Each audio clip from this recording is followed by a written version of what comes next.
오늘은 섭리는 영광으로 나타난다라는 제목으로 하나님 말씀을 나누려고 합니다. 섭리는, 하나님의 섭리는 주권적인 역사예요. 섭리는 하나님의 목적, 하나님의 영광을 나타내려는 세밀한 계획이 추진되고 있고 운행하고 있음을 봅니다. 이 하나님의 경륜, 큰 계획 안에서 세부적인 전략과 인도 또 완성을 말합니다. 그런데 이 과정에서 우리 인간은 하나님이 원하는 대로 따라갈 수도 있고 모르고 갈 수도 있고 좀 미진할 수도 있어요. 어떻게 보면 잘 알지 못하고 가는 경우도 있다는 얘기입니다. 야곱의 같은 경우에 완전하지 못하고 잘못을 저질렀어요. 그런데 하나님이 개입하셔서 간섭하셔서 끌고 가심, 이끌어 가심을 볼 수가 있습니다. 하나님의 섭리와 인간의 자유의지는 상충될 수도 있습니다. 어떤 경우 하나님의 섭리와 자유의지가 병립 가능하다.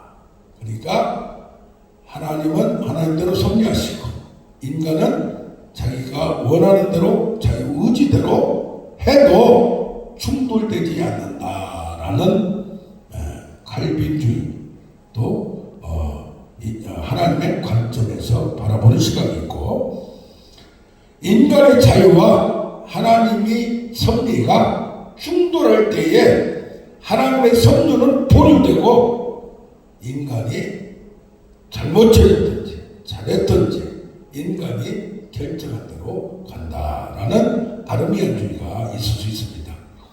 이것을 어느 한쪽이 잘못했다, 틀렸다, 하나님의 섭리를 인간의 의지로 막을 수가 있느냐 하지만, 자, 신비한 영역이다, 비밀적 작업이다, 하나님의 방법이다.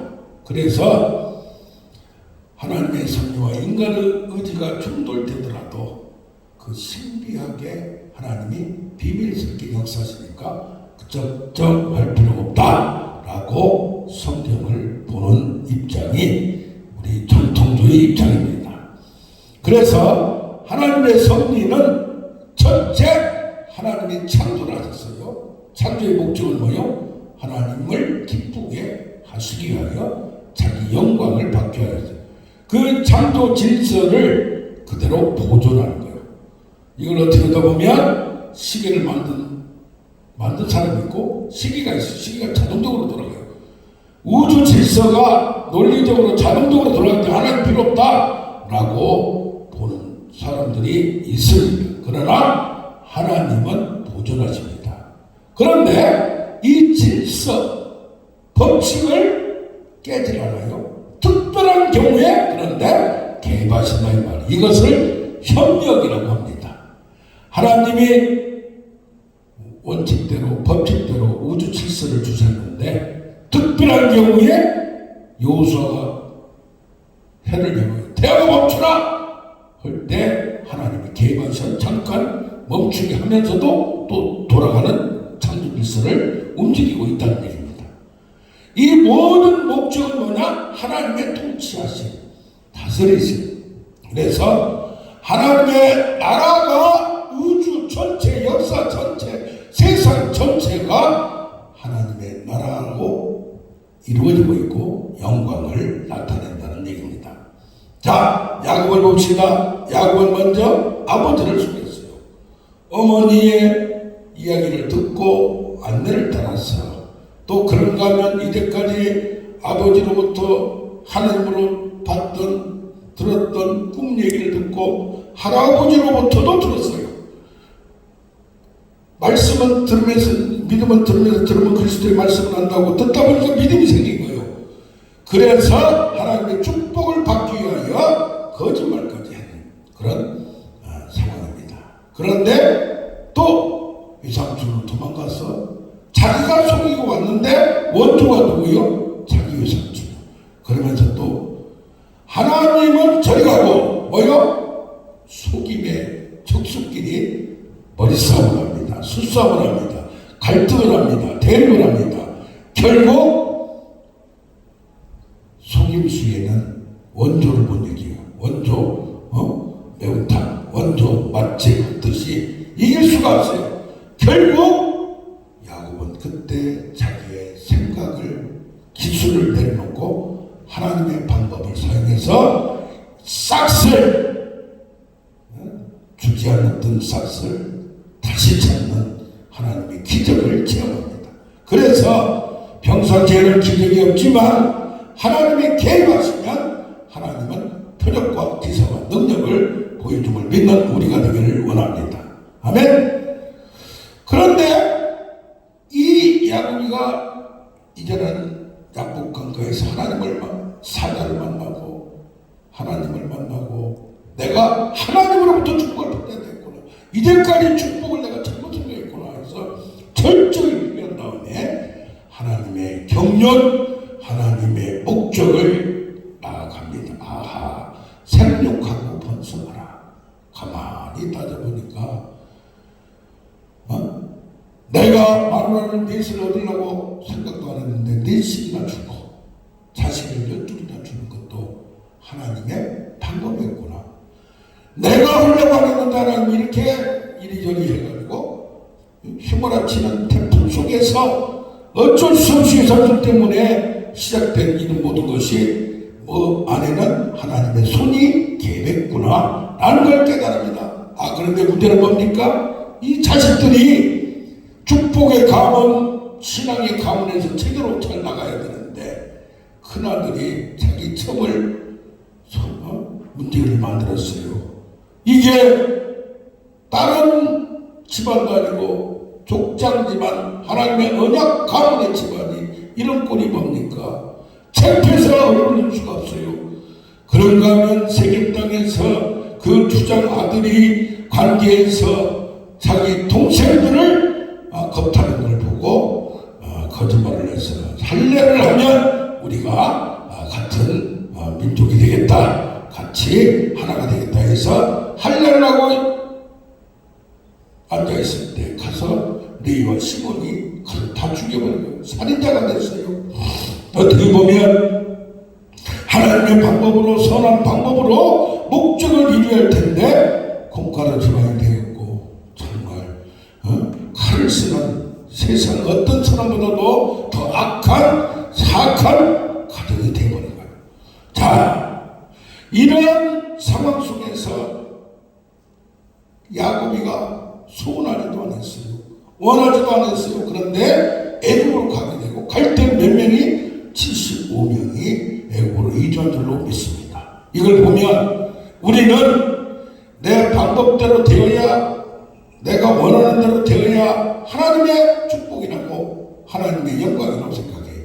그러나 콩가루 지방 속에서도, 지능밭에서도, 하나님은 겨울의 바람 속에서도, 태풍 속에서도, 해일 속에서도 하나님은 폭풍의 눈으로 폭풍을 이끌고 감을 믿는 우리가 되기를 원합니다. 그 안에 숨어있는 하나님의 섭리가 있습니다. 결국 요셉이 모든 시험을 통과한 후에 총리로 등극을 했어요. 섭리의 목적 달성은 저들의 생명을 권하고 후손을 보존해서 생육하고 번성하라. 천하 만민이 너희와 너희 후손을 통하여 복을, 무슨 복을? 하늘의 신령한 복, 구원의 복을 받는 것을 이루기 위하여 이런 축복을, 구원을 줌을 믿습니다. 아멘, 아멘. 그래서 뭐요? 야곱이가 똑똑해서 된 게 아니에요. 야곱이가 나중에 특별히 한 게 없어요. 그러나 하나님의 운행하심, 이끌고 가심, 이것을 확인하는 우리가 되길 원합니다. 첫째로 섭리는 뭡니까? 주권적인 역사의 하나님의. 그래서 인간이 잘못을 해도, 인간의 문제가 있어도 그것을 보지 아니하고 다윗에게 한 언약 중에서 뭐라고 말합니까? 너희 후손들이 혹시 잘못했으면 내가 사울에게 한 것 같이 바로 피하지 아니하고 인생 채찍과 막대 그를 때려서 고쳐서 훈련시켜서 연단시켜서 내가 너희 왕이, 너희 왕국을 영원히 만들리라. 할렐루야. 그래서 다윗도 보면 결함이 있었어요. 밧세바 문제 사건이 얼마나 큰 문제예요. 살인까지 했어요. 어떻게 다윗이 그렇게 할 수가 있겠습니까? 그러나 하나님은 그런 과정 속에서도 그 과정을 통하여 그를 만들어 가심을 볼 수 있습니다. 진행 과정 중에 부족하더라도 하나님의 목적은 반드시 성취하며 이 과정을 설명할 수가 없어요. 이해할 수가 없어요. 논리를 세울 수 논리적이지도 않아요. 사도 바울도 기독교를 박해하는 그 박해자가 어떻게 사도 중에 사도고 성경을 쓴 사람이 되냐 이 말이에요. 스데반의 살인 현장에 있던 현장 반장인데 행동대장인데 이런 걸 보면 우리가 이해하지 못한 게 있어요. 그래서 뭡니까? 하나님의 불가해성이라고 해요. 하나님을 다 이해할 수가 없어요. 하나님을 다 볼 수가 없어요. 하나님을 다 알 수가 없어요. 우리는 부분적으로 아는 것만으로도 충분한 줄로 믿습니다. 아멘. 우리가 받은 은혜를, 은사를, 축복을 다른 사람과 비교할 필요가 없어요. 그렇기 때문에 우리가 인간이 왜 악행자들이 흥행하며 형통하며 그래서 잠언서에 보면 지나치게 의인이 되지 말고 의인이다 할지라도 뭐요?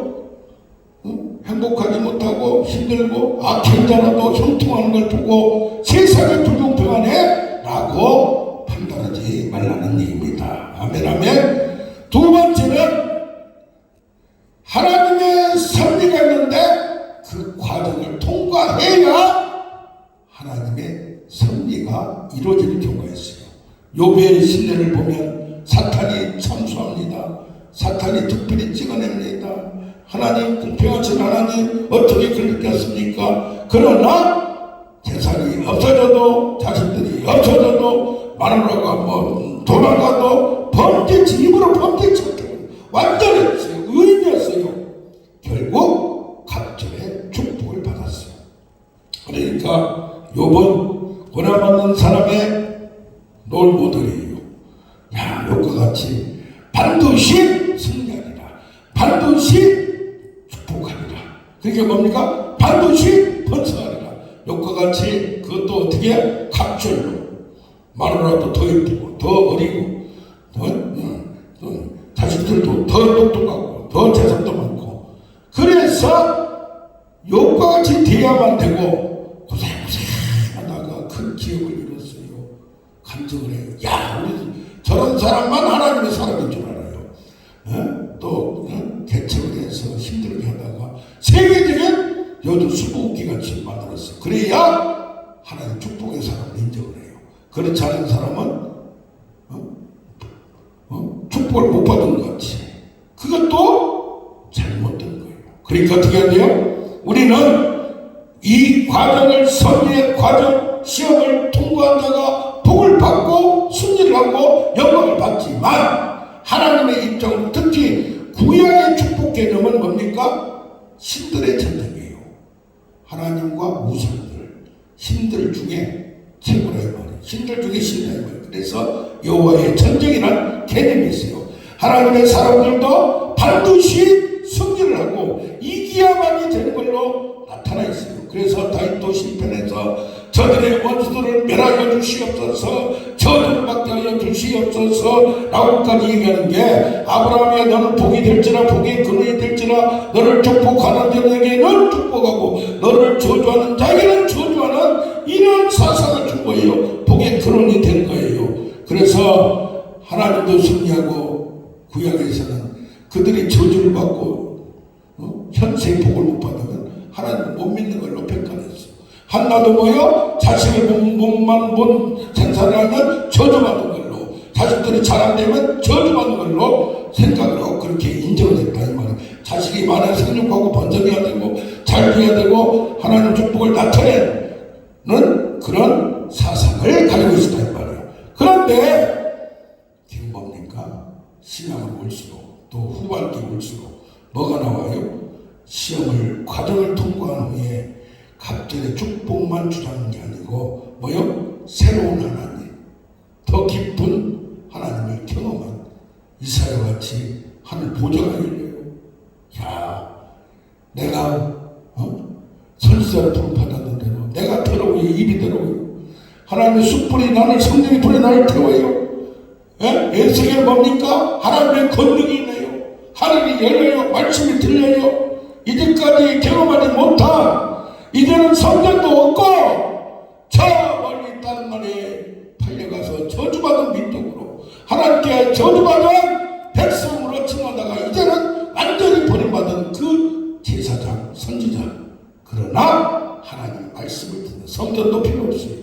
하나님의 말씀만 들으면, 하나님의 권능만 들으면 그 신앙의 절개를 지키는 것이 최고로 믿는 거예요. 그래서 이제는 뭡니까? 마가복음 10장 30절 보면 모든 것을 버린 자는, 너희가 모든 소리를 버리지 아니하면 나의 제자가 되지 못하리라는 것 같이, 그걸 다 버린 자는 현세의 100배의 축복을 받는다고 했어요. 그러나 뭐요? 현세의 박해와 함께. 그래서 축복을 인정하되 박해를 통과한 자, 승리한 자를 봅니다. 그래서 계시록 2장 3장에 보면 뭐가 나옵니까? 7교회 이기는 자에게는, 승리하는 자에게는, 인내하는 자에게는, 그 계시록에는 뭐요? 믿음과 인내를 보았다. 그걸 봐요. 성도들의 기도를 보았다. 그래서 생명의 열매를 주고 이기는 자에게 둘째 사명의 해가 얻게 하고 만나를 주고 힘돌의 이름을 새겨주며 철저한 문서로 모든 걸 부숴버리고 생명책에 기록하며 성전 기둥이 되게 하고 새 이름을 돌에 써주며, 하나님의 이기는 자에게는 내가 하나님의 보좌 옆에서 하나님과 동일한 영광을 받듯이, 너희가 그 어려운 상황에서 이기고 승리하고 극복하는 자에게는 그 뭐요? 나와 함께 같은 보좌의 영광을 준다니. 그래서 죽도록 준수하라.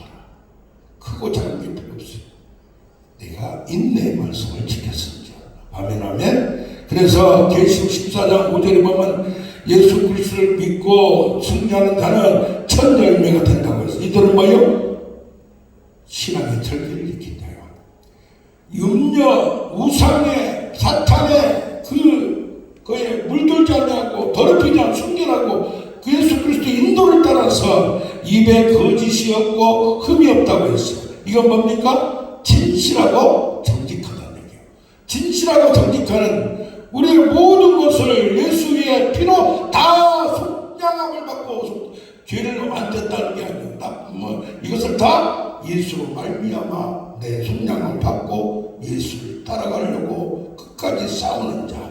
그래서 욥과 같이 아브라함 같이 죽음에서 뭐요? 부활 신앙을 가지고 세상이 감당치 못하는 영적 성숙을 이룰 때는 뭐요? 온전하다. 온전한 게 뭡니까? 온유하고 겸손하다. 온유하다는 게 뭐요? 능력이 있다는 얘기예요. 진실하다는 얘기예요. 솔직하다는 얘기예요. 정직하다는 얘기예요. 그래서 이게 뭡니까? 축복이 있기 때문에, 그걸 받기 때문에, 그걸 원하기 때문에가 아니라 그건 하나님의 몫이고 나는 하나님을 따라가는 거예요. 그래서 이제는 첫 번째는, 섭리는 인간의 잘못에도 하나님은 고, 두 번째는 뭐예요? 인간이 욕과 같이 시험을 통과하는 자, 고난을 통과한 자가 이걸 차지해, 각질의 축복을 차지해. 그러나 이제 신약에 오면 섭리는 뭐예요? 우리의 인격을 변화시켜요. 사도 바울과 같이 어떻게 가시가 있는데 도저히 저런 상황에서는 하나님을 저렇게 영광을 드러내고 하나님의 은혜를 드러내는 도구가 될 수 없는데, 동료가 될 수 없는데 이렇게 할 수 있나? 은혜를 지속하는 방법 뭡니까? 교만 떨지 않는 거예요. 온유하고 겸손한 거예요. 하나님 앞에 순전하다는 얘기는 하나님 앞에 솔직하다는 얘기예요. 그래서 계속되는 시험거리와 가시와 이런 간질이 넘어지고 쓰러지고 진짜 영광을 못하는데 사도 바울이 깨닫는 거예요. 아멘. 섭리 과정 통과 중에 내가 외부적으로 바뀐 건 없어도 내면적으로 뭐가 바뀌어요? 내가 약할 때 강합니다. 하나님의 큰 교훈, 말씀, 계시를 깨닫는 거예요. 그래서 깊은 흔들리지 않는 비천의 채도, 고난의 채도, 풍부의 채도 바뀌지 않는 거예요. 우리나라 우리 사람들은 뭐예요? 흔들리게 할 때는 굉장히 겸손해요. 그런데 뭐가 잘 되든가 능력 내가 줄게, 내가 뭐 할게, 자기가 하나님 때문에 이래서 흔들린다. 부하면은 하나님을 찾잖아요. 그래서 고린도후서의 고난장을 보면 내가 없는 것 같아도 모든 걸 가져다란다.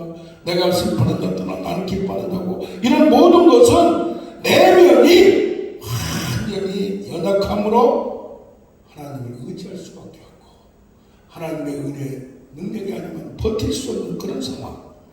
그러니까 은혜가 지속되지 않으면 버틸 수 없는 상황이다 보니까 하나님을 더 갈망하고 하나님을 더 사모하고 하나님의 은혜 아니면 이어갈 수 없는 그런 상황. 자, 이번에 김호중 가수가 트로트로 트바로티라고 소문났는데 성악을 이 트로트 가수 중에서도 국악을 한 사람도 있고 성악을 한 사람도 있고 성악 중에서도 인정을 받았어요. 그런데 보니까 문지하였어. 고등학교 때 어릴 때부터.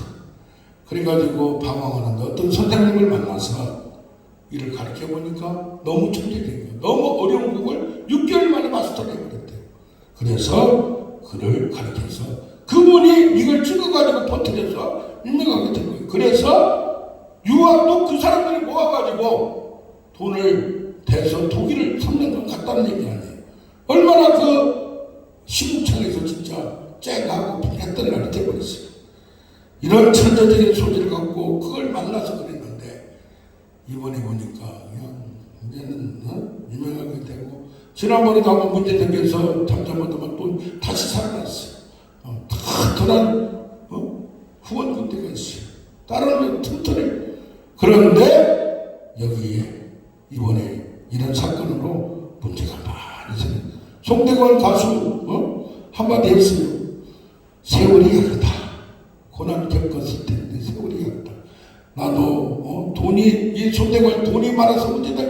돈이 많다 보니까 어디다 투자해 어디다 보니까 더 벌려고 하다가 그냥 그거 200억 가까이 하느라고 얼마나 고난을 지금은 믿음이 충만했어.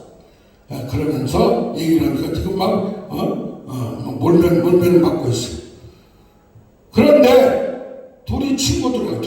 임영웅하고 친구인데 이명웅 논산을 가보니까 이명웅이 그쪽인 거 막 이명웅 동네라고 써있고 있는데 여기를 보면 최근에도 둘이 지금 하는데 이번에 여기는 구속하는데 이명웅 상황 경기장에서 지금 한다고 하는데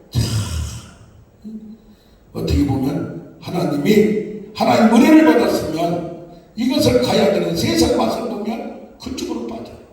그러면 잘못하는 거 하나 잘못 실수하나 이게 기술로 뭘로 막으려고 해도 안 되는 거예요.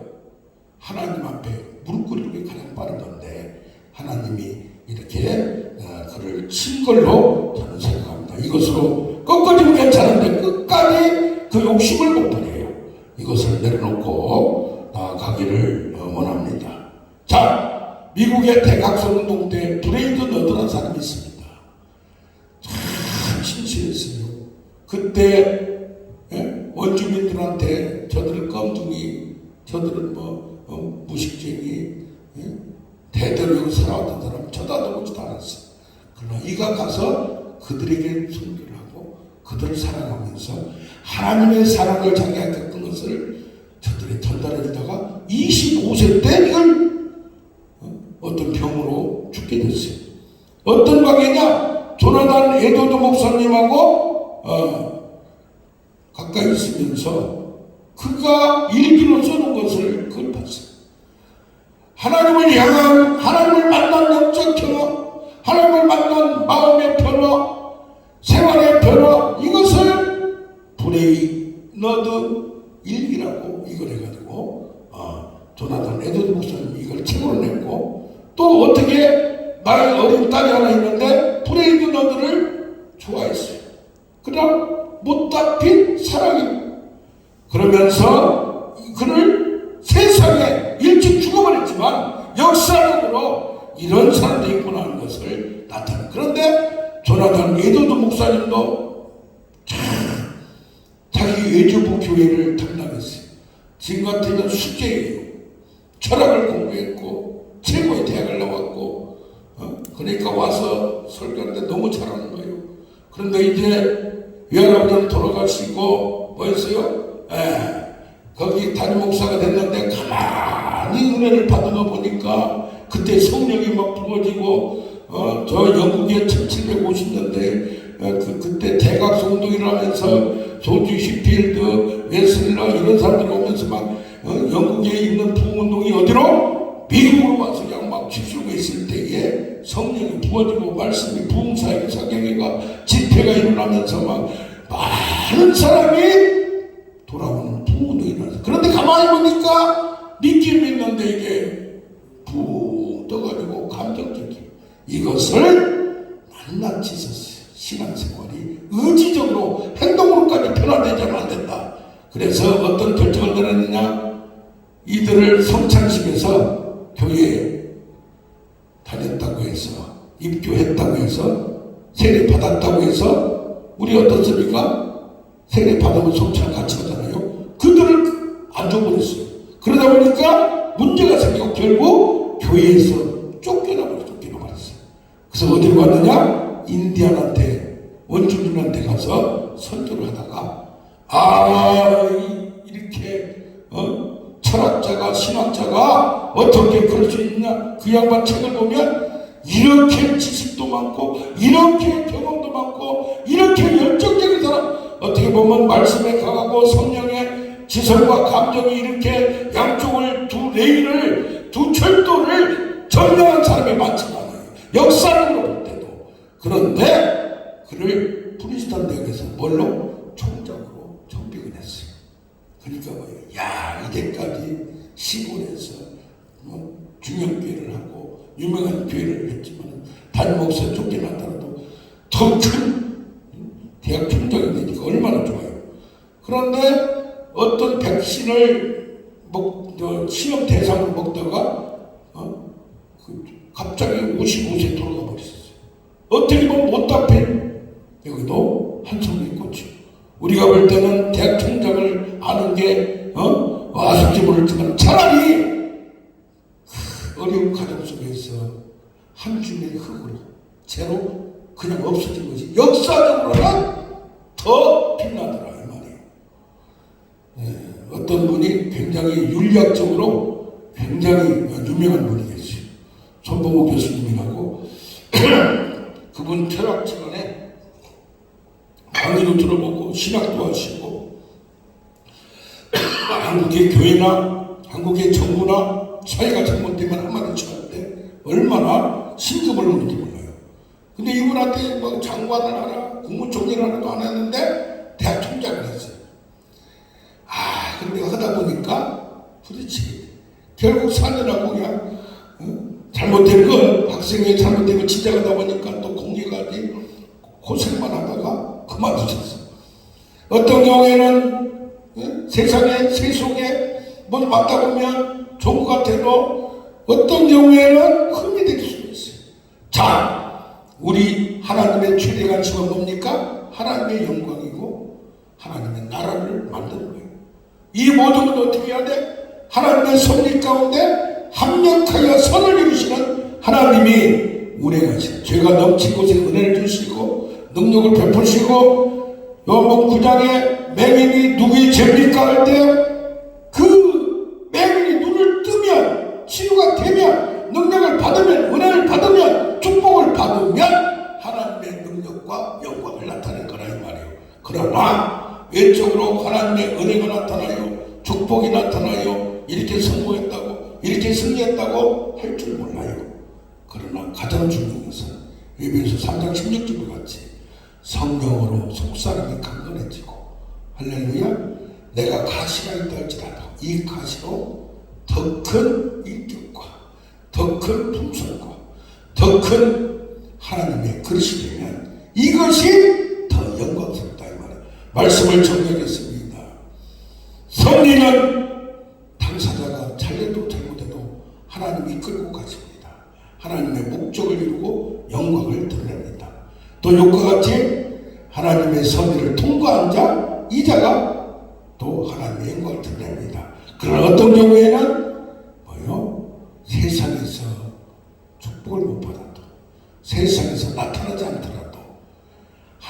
하나님이 그의 인격 내면을 바꾸어서 이기는 자, 승리하는 자가 되어서 하나님께 더 큰 영광 돌림을 믿습니다. 그래서 어때야 돼요? 세상의 것으로 외부의 것으로 흔들리지 않나 꿋꿋한 발걸음이 될 때 많은 사람, 특히 하나님께서 참 잘하겠다, 착하고 충성된 종아, 아멘. 마음으로 하나님의 마음을 기쁘게 하는 자, 하나님의 마음에 합한 자가 바로 이 사람이라고 이 연사는 강력히 주장합니다. 아멘.